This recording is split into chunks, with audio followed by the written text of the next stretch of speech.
Okay. And I can see people are joining because the number of participants is going up. Oh, that's fabulous. Welcome.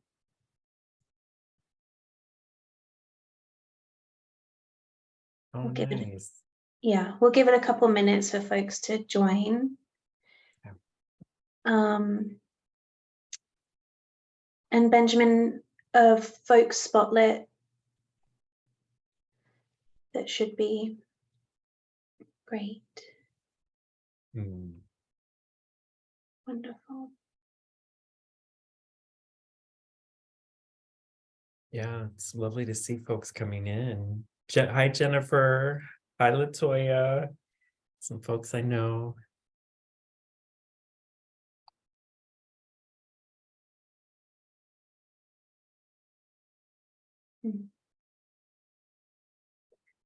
Okay, I'm going to share my screen.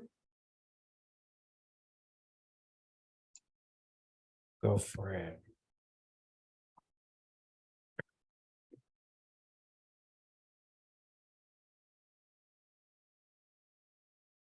Is that visible for everybody? Yes, that's showing up. Okay.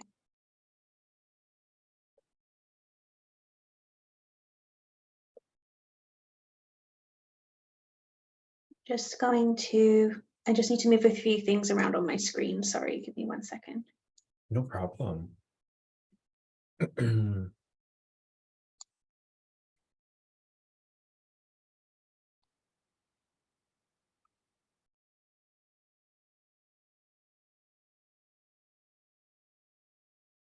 Okay. Okie dokie. Well, welcome everybody.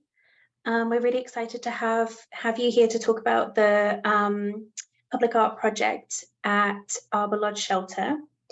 I'm just going to go through a little bit of housekeeping before we get started officially. So for those folks who maybe have questions for us, please feel free to drop them into the Q&A function. If you want to just chat with us throughout, feel free to use the chat function for that. We just want to make sure we can track the questions separately. And within the Q&A feature, you should have the ability to upvote and also comment on people's questions. And that's helpful for us to see which questions are the most important to answer. So if somebody has a question and you were thinking of it too, then if you click the upvote, we'll be able to know that that's a question that is a priority. We have our ASL interpreters with us this evening, and we'll do an introduction to everybody in just a moment. And then we also have live captioning, and there is a link to that in the chat if you would like to access that resource. We are recording the info session this evening, so for folks who aren't able to join us or people who want to watch it again later, you'll have the ability to do so. Doing the info session in this format, we can't see everybody, but we know you're there, we can see that you're there. But if you want to interact with us, just do so through the chat. It's always more fun when there's some participation. And I feel like I had one more thing that I wanted to mention. Oh, just to Salvador, Andrea, and myself, just to remember to be slower in our speaking so that the ASL folks can keep up with us. Sal, is there anything that you wanted to add at this point? No, I think you covered it all. Yeah, that looks great. And Latoya, I see your hand is raised. Benjamin, is there a way to unmute Latoya? So if Latoya wants to ask something, there we go. Hi, thank you. It says chat is disabled. Oh. Thank you. Thank you for letting us know that. Yeah, thanks, Latoya. Benjamin, are you all right to work on that for a minute? Yeah, I'm gonna look into that. That's surprising. Okay. It's working on time. So let me. Sorry about that, everyone. Okay. All right. Well, we'll move forward and just review our agenda for this evening. So we're going to do introductions in just a moment, talk a little bit more about accessibility for this evening and in general to do with RAC. Talk a little bit about RAC. I think most people who are with us probably know who we are and what we do, but we'll just cover it in case there are folks who are new. And then we'll talk about the project at Arbor Lodge Shelter specifically, review trauma-informed design guidelines, look at the specific art opportunity and the art goals for the project, and then we'll cover eligibility, the portal and how to apply, and then what the selection process looks like for this project and the timeline. And we'll try to keep 10 or 15 minutes for questions if people have them. So,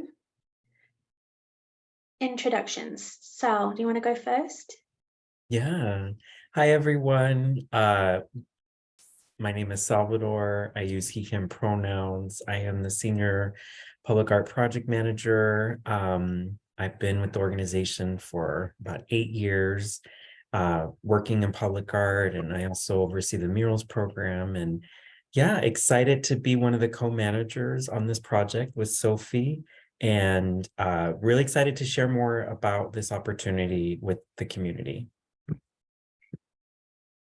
Andrea? Hi, everybody. My name is Andrea Matthews. I use she and they pronouns, and I'm a shelter project manager at the Joint Office of Homeless Services in Multnomah County. I realize I just said that all really pretty fast, so I'll slow down. Yeah, I've been working on this development of the shelter since the beginning, so I'm really excited that we're kicking this off. Andrea, I think there might be a little bit of interference with your mic. I Oh, don't know okay. if it's, rubbing on something, but I'm just hearing a little. Okay, thank you. Yeah, no I'll worries. be more careful. No worries. My name is Sophie, and I use she, her pronouns. I'm also a public art project manager at RAC. So I work closely with Salvador always, but specifically for this project. And I'm really excited to be co-managing with Sal and also just to be working on the project in general. So I will pass to Benjamin. Good evening, everyone. My name is Benjamin Feinstein. My pronouns are he, him, and I'm the program administrator at RAC. So I help support the public art and grants programs and the wonderful stuff that Sophie and Salvador make happen, like this project. So it's a pleasure to be here with you tonight. And then I will just introduce, we have Rachel, as I mentioned, Rachel and Krez, who are ASL interpreters this evening. And then Adela is with us for captioning, and we're so grateful to have the three of them with us.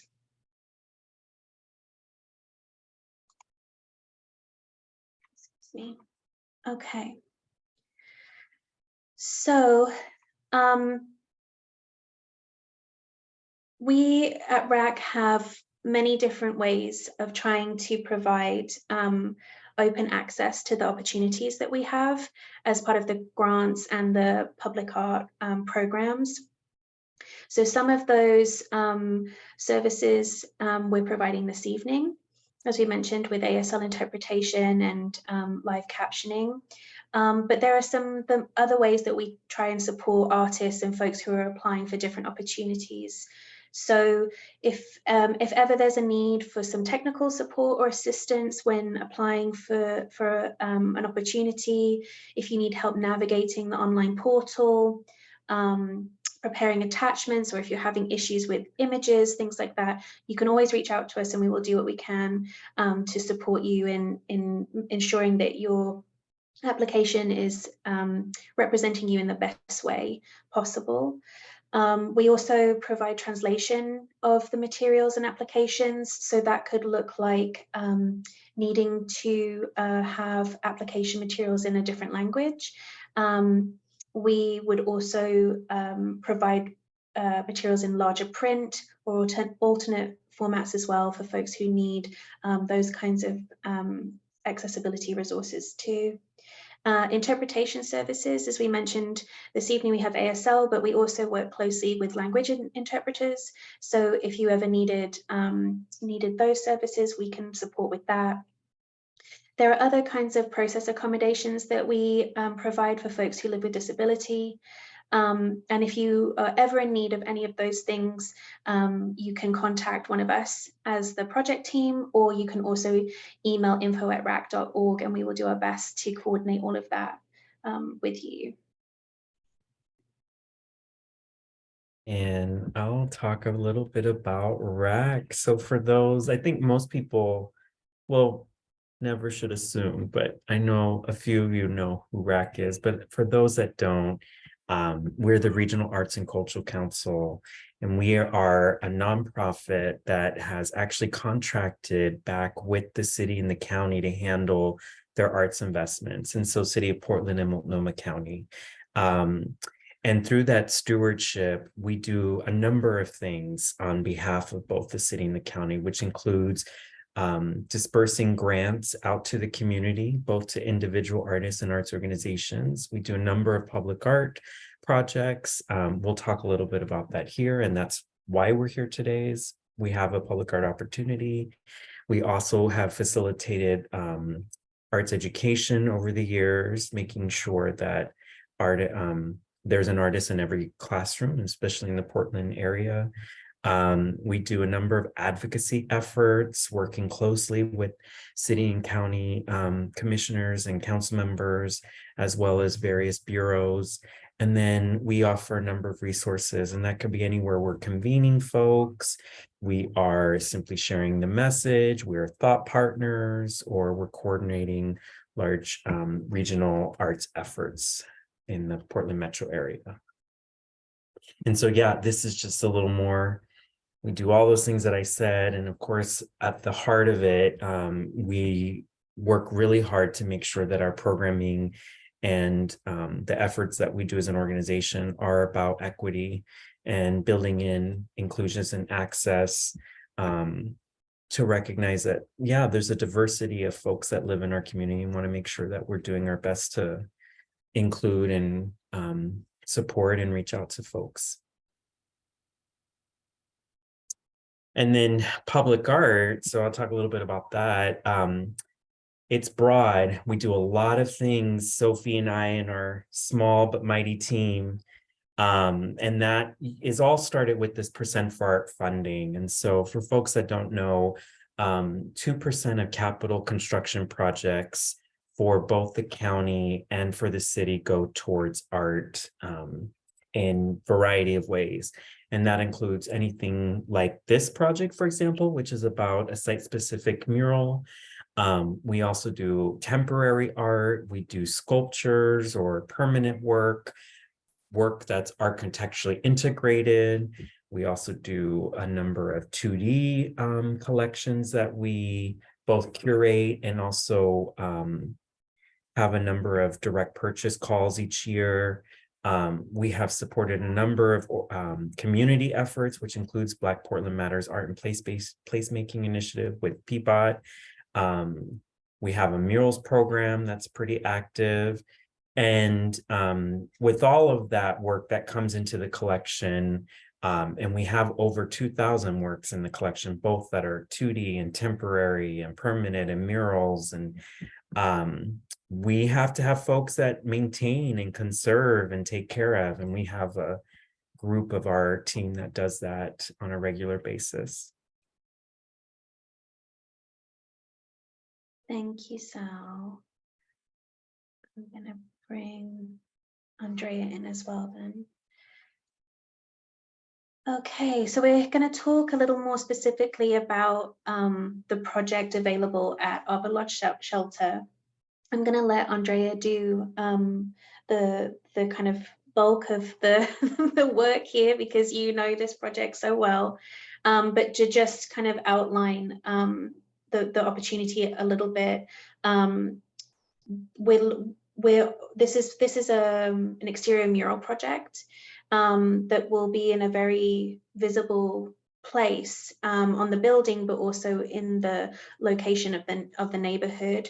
For those who don't know, Arbor Lodge is located in North Portland, between Arbor Lodge neighborhood and Kenton, on the southeast corner of where Lombard and Denver intersect. And the mural itself will be on the north and west side walls that face Lombard and Denver, and we'll get into that a little bit more in a while. But Andrea, would you mind sharing more about the project history and kind of how we got to this point? Yeah, absolutely. Thank you, Sophie. The shelter location was purchased in December of 2020, and then it went into use pretty quickly as a severe weather shelter. So it was used during ice storms and snowstorms, and then it was used during heat dome events, and it was also used as a vaccination site. And then the design got really underway, and we had it as an interim shelter. So it started out in November of 2021, just in time for Thanksgiving, as an interim shelter, and it housed 70 people, 58 people on the inside and 12 people in the pallet shelters on the exterior. And so it was working like that as we were working on the design for the renovation of the project, to be a long-term, purpose-built shelter. And so the construction of that has just started last month, and it's planned to go through spring of 2024. So we're really excited to have RAC involved and getting the mural going. That's going to be a really beautiful part of the renovation. So I'm really happy that all of you all are here and excited about it. Yeah. And Andrea, do you want to maybe talk about some of the changes that will be happening with the future version of the shelter, in terms of like capacity and the facilities? Oh, right. Yeah. Thank you for bringing that up. Yes, the interior is now going to house 88 folks, and on the outside there will be more permanent kind of tiny shelters that are a more long-lasting kind of tiny building, and they're going to be 18 of those.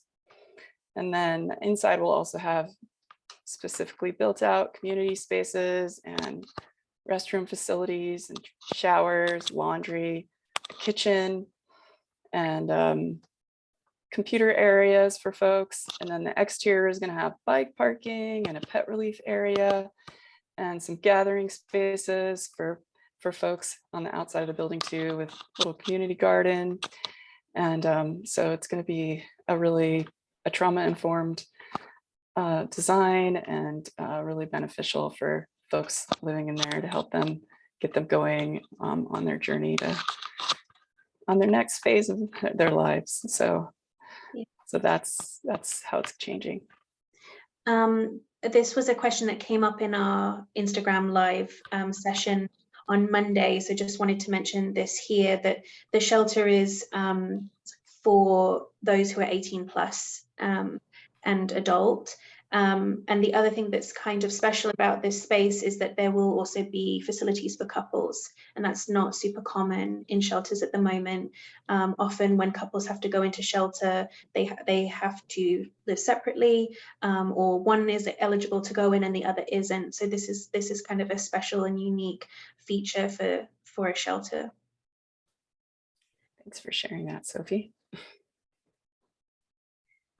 Okay, I'm going to move through to the site plans here, and Salvador and Andrea, if you want to jump in at any point to just kind of talk through these, please feel free. So this is like a bird's eye view of what the new shelter will look like, and you can see, I'm not sure if you can see my mouse very well, but this main building here is what used to be the Rite Aid pharmacy, and so that will be where the bulk of the renovations happen. Some of the facilities that Andrea was talking about in terms of communal spaces and kitchen and showers and things like that. And then these pods outside are where the tiny homes will be. And Andrea, please correct me if I'm wrong, but my understanding is that the inside dorms will be allocated for those who identify as male, and then the tiny homes outside will be for those who identify as female. And I think half of them are specifically for veterans. Is that right? And then you can see some of the other spaces that Andrea was talking about in terms of, you know, an outdoor exterior courtyard and community garden. So this is kind of a general overview of what the new space is going to look like. And here you can see the exterior of the building. So this street here is Lombard, and it goes off here onto Campbell. This is one of the walls that has been designated for the mural. So this is the north side wall that faces Lombard. And then here you can see this is also the west side wall that faces Denver. We'll get into it a little bit more in a moment about dimensions and how to account for the windows and things like that. This is an example of what the interior will look like.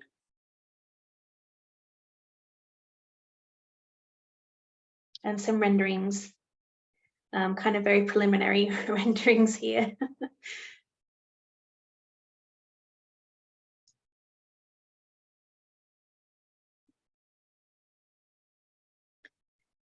So we talk about the design for the artwork being trauma informed, and Andrea, I don't know if you want to talk about being trauma informed generally with the project and how you all are conceiving that and thinking about that in terms of space.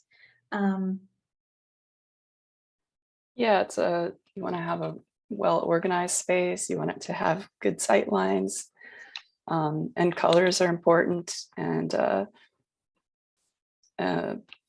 natural world views of the natural world are also really important too.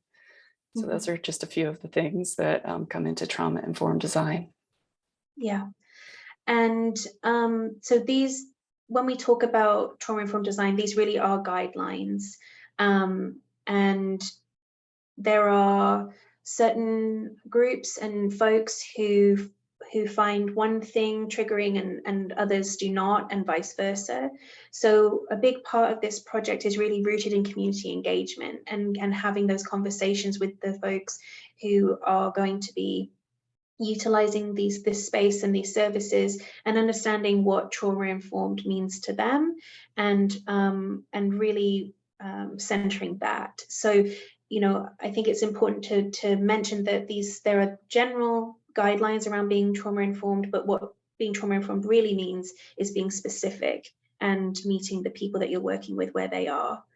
I know that comes up a lot when we're talking about this, and we have a lot of projects right now that are asking for folks to be trauma-informed, and so if you have more questions about that, just let us know. We're happy to answer that. So let's go into a little bit more detail about the art opportunity itself.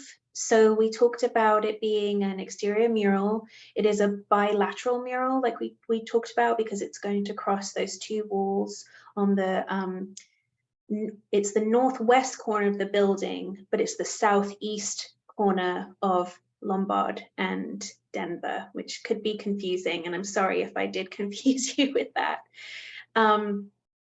Both walls are 21 feet in height and 37 feet in width. So the total area for art is 630 square feet per wall. Both walls have a bay of windows that need to be accounted for. The project team wants to ensure that residents feel a sense of privacy, because those windows will be where one of the dormitories is. So we want to make sure that folks who are living there feel safe and a sense of privacy, but we also want to make sure that the light is getting in. So it's possible to encompass the exterior windows in your project, perhaps through using a medium such as vinyl. So that's something to think about. We talked already about how this is a really prominent location. The artwork is going to be highly visible to both vehicles and pedestrian traffic. Some of the feedback we've already heard from the community is that they want to make sure that the artwork is accessible for all ages, that it adds energy to the wall and the neighborhood. It centers community and their stories, and community also being or encompassing the shelter residents, but as well as local neighbors, folks who are part of the neighborhood. We want the artwork to instill a sense of welcome, place, and belonging. It's important to honor the area's history, celebrate the shelter, respect its residents, and also be mindful of their experiences and potential triggers. And as we talked about, to avoid potential triggers, we are wanting to make sure that the artwork and the process is trauma informed. The project budget is $45,000 and it is an all-inclusive fee. So all of your project expenses are part of that amount, which includes artist fee, design development, community engagement scope of work, all of the parts of the project. Here's another image just to remind you of the walls that we're talking about. And then let's talk a little bit about community engagement. Again, Andrea and Salvador, please jump in if you want to talk about things that have happened so far and why this is an important part of the project. Let's start with the communities that are going to be served by the shelter. So folks who are houseless, people who use drugs, those who live with disabilities and or neurodivergence, BIPOC folks, and those who are part of the LGBTQIA2S+ community.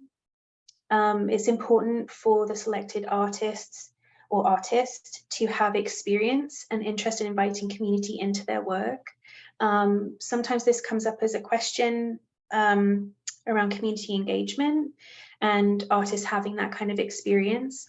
So Sal will explain this a little bit more later on, but we have removed the need to provide an artist bio or resume as part of the application process for this project. We understand that folks who have lived experience and may be interested in this project may not have that level of what could be considered professional experience, but we still want those folks to be eligible for being selected. I'm going to pause for a minute because I can see the ASL interpreters are switching. So we've tried to create a low barrier application process. And as part of that, I think it's important to consider community engagement experience that is maybe non-typical or non-traditional.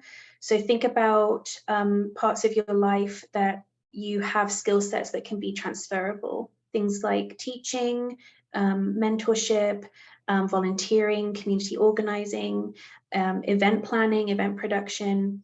There are lots of ways to gain that kind of community engagement experience that maybe doesn't feel official, but it is still community engagement work. So as part of the process, the artist will be expected to plan and facilitate community engagement sessions with Arbor Lodge shelter residents, Do Good Multnomah participants, and other houseless neighbours who live in the neighbourhood, to allow for collective visioning and a collaborative final design. I'm realizing that one of the things that we didn't mention yet is that Do Good Multnomah is one of the project partners. They are the folks who will be managing the shelter once the construction is complete. And for those who don't know, Do Good also manage and operate other shelters in town. And so they have sites where some folks are already living who would be open and interested in participating in the community engagement sessions, and who also may transfer to this site or be residents at Arbor Lodge, as they also offer other services as well.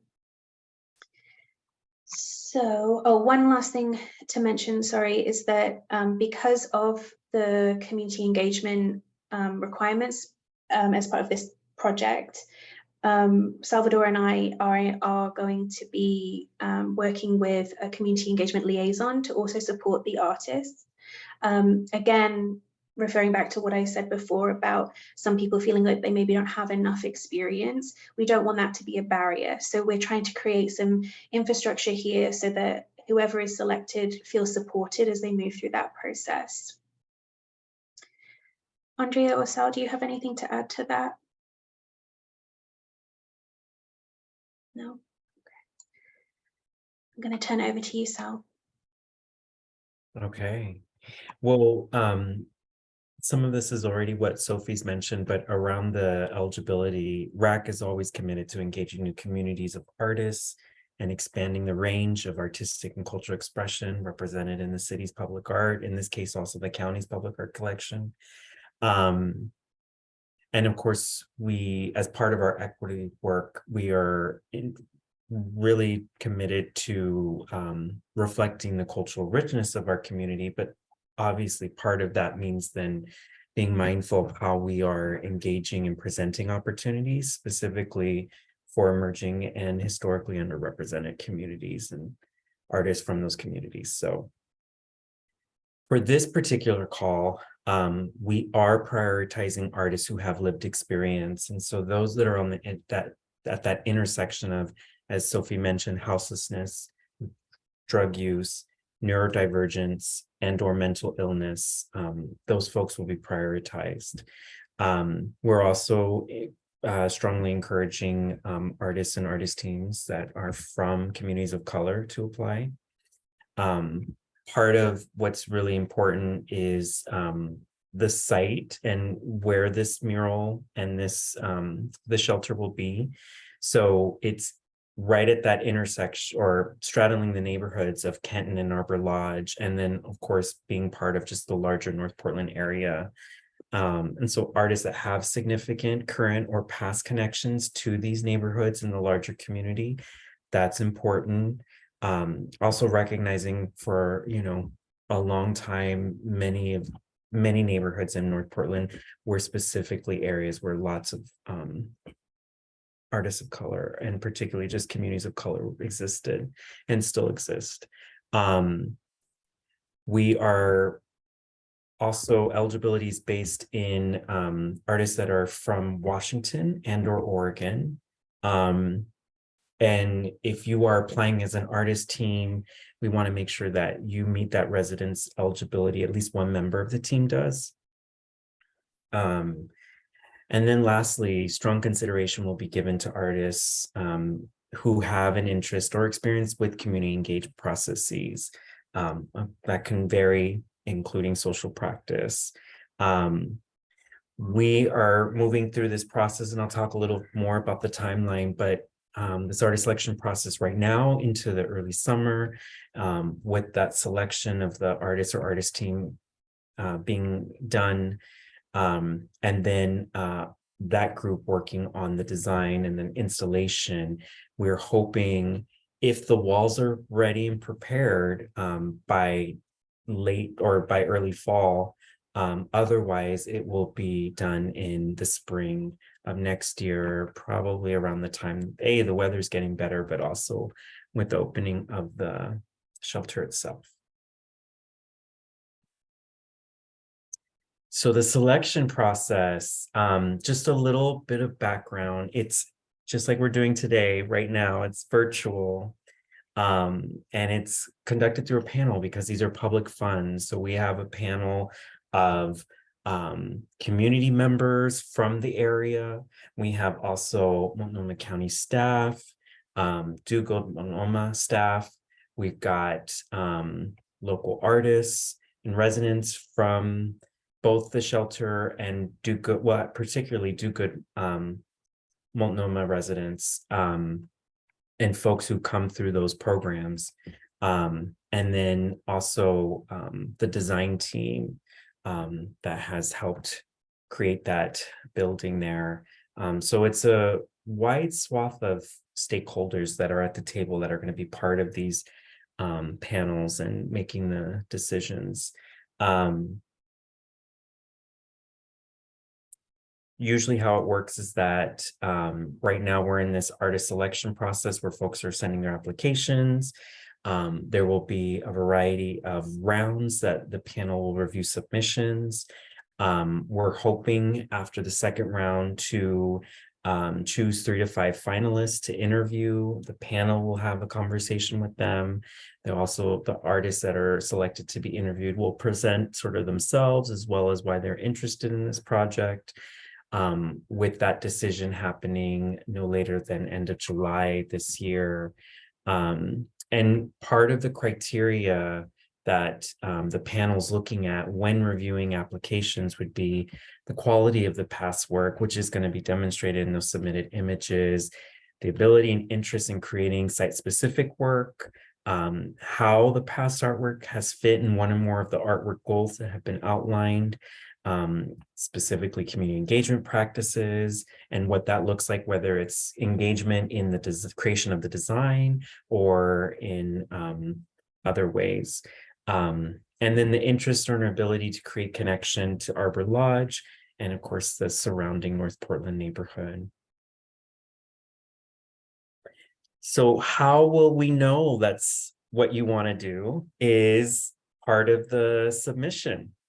And the submission is something that we would like for you to submit on the RAC Opportunity Portal, which is how we, how to apply. And so the RAC Opportunity Portal, you can find at rac.org/apply. This is the large organizational-wide portal. So grants happen through here and all of our public art calls happen through this portal. For folks who have used it before, you would just use your login to enter into the system and then find this opportunity. For folks who are new to this portal, you would create an account and then from there, you would be able to find the opportunity. And so the two big things that we're looking at is that statement of interest. And in the statement of interest, we have a variety of prompts, many that I just mentioned already, of like trying to identify what is your interest in this project. If you're working with the project team, what does that collaboration look like? And we are opening it up as part of, again, that accessibility piece. It's either a written statement up to 3,000 characters, or you could submit an audio or video statement that's up to 2 minutes. And the prompts itself, in addition on the call, they're actually listed in the portal as well. And then you have up to 8 images of past work samples to submit. So it's things like what's the title, what's the media, what's the year it was created, is there a price point on it? And then of course, any conceptual information you can add will be really helpful. And you know, if you're like a part of a artist team, you can submit works that are reflective of those collaborations. If this is the first time you are collaborating, then maybe half the portfolio that you're submitting is of one artist, and then the other half is of the other artist, and just a way ultimately of giving us an idea of who you are. I want to stress how important this part of it is. It's like first impressions. This is the first time the panel is meeting you. And so we want to definitely get a good idea of like, who is this that we're meeting and what is it that they're offering and what is their experience? And that really happens in this application. So Sal, can I add something? yeah. So as Sal explained, within the statement of interest, there are some prompts that are listed, and it's really important to consider those prompts and to respond to them. I know that might sound obvious, but we can tell, and so can the panel, if you're copying and pasting and applying for multiple things using the same type of response. And when we're talking about projects that are really centering community engagement, and there's a lot of sensitivity around them, it feels extra important to be specific and to speak to those kinds of things. It gives the panel a sense of who you may be in that process and how you may show up. So just wanting to emphasize to really consider the prompts and respond to them. Yeah, absolutely. Couple of tips that we've got listed here is if you don't have an website, direct dedicated to your portfolio, you can always link if you have an active Instagram page where you are, sharing your work, or other kinds of social media pages. Those will work just as well. And as Sophie mentioned, it's really important to be concise. So think about how that, when you're submitting your statement, as well as the images. And, I think another thing too, is part of those prompts, we are asking, like, what is your connection to this project? And, we really are, those are really open-ended, because we want folks to feel like they have agency about, how much they're willing to divulge and what they're not. And so, use that at your discretion and ultimately feel comfortable about what you want to share. And maybe just to add, Sal, we recognize that centering artists who have lived experience, sometimes that can feel really vulnerable. And by no means are we trying to re-traumatize anybody by reliving experiences. So it's really up to you how much you choose to share with us. But just know that we hold all of that in great confidence. Anything that is shared with us that is personal, we have shared agreements with our panelists that information stays within the group. It does not get divulged outside of that space. But again, that is completely your choice around how much you choose to share. Absolutely. Yeah. So submissions are due in 2 weeks on May 17th, and 11:59. I'm talking to artists, and I know this is a regular thing. If you haven't already started your application, start it soon. Try to avoid getting it done all on the very last day. Sophie and I will be available if there's any questions. I know specifically Sophie's information is listed on the call. So feel free to reach out, and we will try to be prompt and respond so we can help you complete your application. Again, you want to submit it on rack.org/apply. Yeah. And if there are any questions about the portal, where you find there are things that are challenging, I would feel free to share that with us. We encourage that. And that's something we're always keeping an eye on, as we are launching a new call every time on this system. So. And here are the dates. So again, 2 weeks, May 17th. The review process is going to happen thereafter until July, and we're planning for an artist to be selected by early August so they can move into that engagement and then creation of the design work. They'll also be presenting their design to the panel again, and we're hoping that will take place in no later than September, so painting can begin somewhere in that either late September, early October. We'll see, depending if the actual walls are ready, and if not, then it will be moved into that spring 2024 period.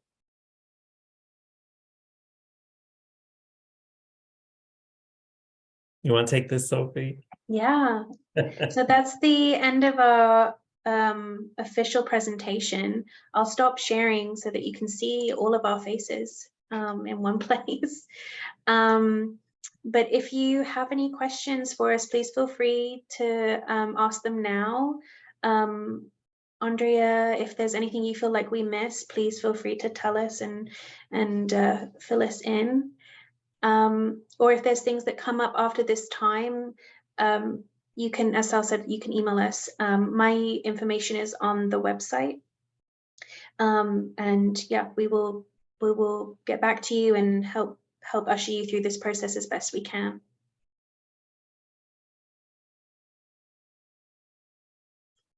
Benjamin, did any questions come through while we were presenting? I saw one question in the Q&A, but Salvador actually already answered it. Do you want me to read that out loud, or would you like to, anyone? I think it's okay if it's already been answered. That's fine. Okay. We're Well, really grateful that those that came out on a Wednesday evening to hang out with us. Thank you for that. And I mentioned before, but this recording will be available to view later. So if you want to come back to it, Salvador and I also did an Instagram Live on Monday, which is a little bit of a shorter version of what we did this evening. So if you want to watch either of those, you can. And again, we're here for questions if anything comes up afterwards. Absolutely. Thank you all so much for joining us, and we really look forward to receiving your applications. We're really excited about this project, so we're hoping to have a lot to look through. Yes. All right. Well, thank you, everybody. I hope you have a good evening. Bye, all.